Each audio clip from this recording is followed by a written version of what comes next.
Welcome back, everybody, to Corruption, Crime, and Compliance. And I want to walk you through an FCPA resolution that came out recently involving an Omaha, Nebraska based agricultural company called the Scoular Company. And I have to tell you, this is one of the more interesting foreign bribery cases I've seen in a while, not because of the dollar amount, though 10.2 million is nothing to sneeze at, but because of just how ordinary the scheme looked from the inside. So let me set the stage. This isn't a case about winning a government contract. It's not about getting a license or a permit from some foreign ministry.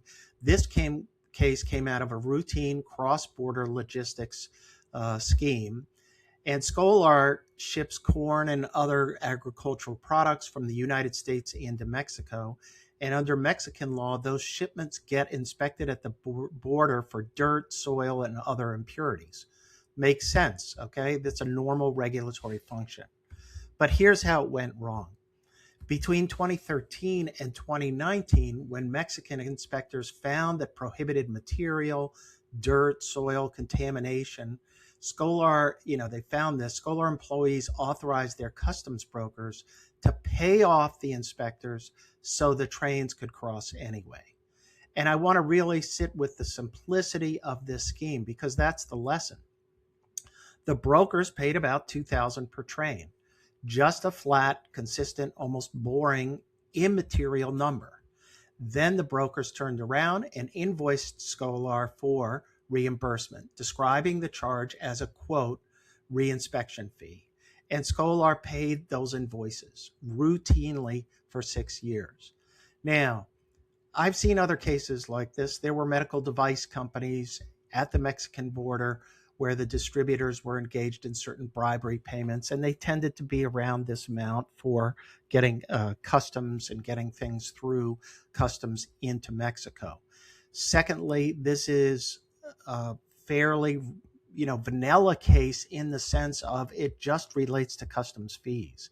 It's not about winning a contract. It's not about having a third-party agent who, is secretly funneling money to some big high-level foreign officials. So that's why this is interesting in that DOJ decided to prosecute this. Now, let's go back to the story. Employees weren't hiding this in some sophisticated way. They were talking about the shipments and the payments over WhatsApp and other informal channels. No shell companies, no elaborate laundering structure, just a mislabeled invoice paid over and over again that apparently nobody in the organization stopped to test against reality. And I will tell you, I've had clients come to me with unexplained, inexplicable customs fees that were added to the bill and saying, we don't know what this is for. Could this be bribery? Should we check this out? And my uniform answer consistently was, yes, you need to check it. And this is a reminder of how important it is to have somebody review those invoices and review those invoices for unexplained charges. So by the time in the Scoular case, this was all total up, Scoular had authorized more than $400,000 in bribes and in exchange avoided more than $6.5 million in fees, delays, and remediation costs it would have otherwise incurred from rejected or delayed shipments. So there was a real business benefit driving this, which is exactly why it's so important for compliance officers to understand how something like this takes root. Now, here's a twist in the case that I think is genuinely significant, and it's one of the reasons DOJ leaned in hard on this one. Prosecutors determined that a portion of the bribe money ultimately benefited people associated with a cartel operating along the U.S.-Mexico border. And to be clear, DOJ was explicit. Scoular did not know that. Neither did its employees, but DOJ treated it as an aggravating factor anyways. Assistant Attorney General for the Criminal Division, Tyson Duva, said it directly. A portion of those bribes ultimately benefited people who helped operate a cartel. That's why this case was prosecuted. And the U.S. Attorney for the Western District of Texas went even further, saying, and I'm quoting here, Nothing crosses into or out of Mexico without the approval and payment to Mexican drug cartels, and that American businesses engaged in cross border trade bear real responsibility to make sure they are not feeding that system. That's a pretty stark way to frame a customs bribery case, but I think it reflects where DOJ's priority is at right now. Border corruption isn't just an FCPA problem anymore. It's being framed explicitly as a national security problem tied to organized crime. So if your company does any cross-border trade, that's a signal you cannot ignore. We need to explore all of these cross-border relationships and make sure that we're okay. So let's talk about how this then was resolved, because there's a really important lesson here about DOJ's corporate enforcement policy. Scoular got a 3-year deferred prosecution agreement. It's paying a criminal penalty of about $9.77 million and forfeiture of about $414,000 for a total resolution just over $10 million. No independent monitor was required, and Scoular is self-reporting its remediation progress instead. But here's the key detail. Scoular did not get voluntary disclosure credit. DOJ was explicit about that. The company did not voluntarily and timely report this conduct to the fraud section. What Scoular did get credit for was cooperation, conducting its own internal investigation, giving DOJ detailed factual presentations, identifying the individuals involved, producing and organizing documents, and getting counsel for current employees so they could participate in the investigation. DOJ did note, and this is a detail worth flagging, that there were, quote, certain deficiencies in the early part of the investigation. They don't spell out what those were, but it tells you the cooperation wasn't viewed as perfect from day one. The upshot, Scoular got only a 25% reduction off the bottom of the sentencing guidelines range.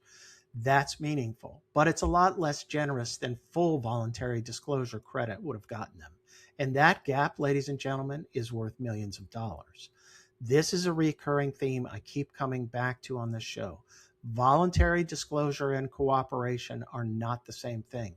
And companies that miss the disclosure window are leaving real money and real leniency on the table.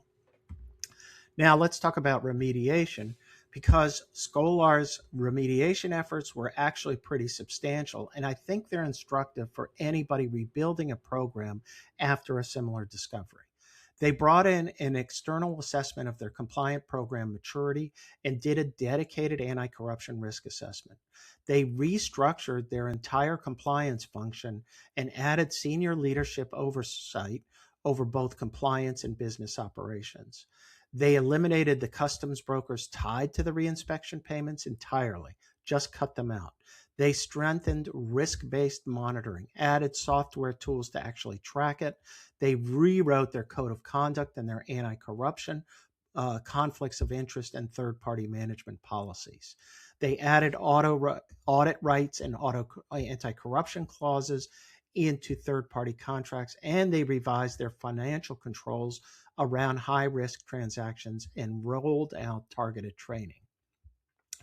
That's a real overhaul, not a cosmetic policy update. And I think that's exactly why DOJ didn't require an independent monitor here. When you can show the regulator that you've actually rebuilt the operating model that allowed the misconduct, not just issued a memo about it, that carries real weight. So, what do I want you to take away from this case? A few things. First, stop treating customs brokers and logistic vendors as low-risk operational relationships. Anybody who interacts directly with a foreign government official on your behalf, especially at a discretionary enforcement point like a border crossing, needs to be managed like a high-risk third party. Full stop. Second, test the substance behind recurring payments. A plausible sounding invoice description is not verification. If you're paying the same vendor the same suspiciously round number over and over again for something described in vague regulatory language, that's your signal to dig in. Third, Get your compliance function real visibility into your operational data, your accounts payable, your logistic records, your third-party payment patterns. You cannot catch a pattern you cannot see. And finally, if you find something like this internally, move fast on the disclosure decision. The Scoular case shows you exactly what it costs to get that timing wrong. That's the case, folks. A $2,000 payment made train after train after train, dressed up as a reinspection fee, running quietly for 6 years until it became a $10 million federal resolution. And most importantly, if you're engaged in business operations on the Mexican border, now's the time to reinspect, reassess, and review and revise your compliance operations and handling of third parties on the border, because DOJ is telling you otherwise we're going to be looking at these as under our own auspices as an FCPA violation. As always, thanks for listening to Corruption, Crime, and Compliance, and I'll see you next time.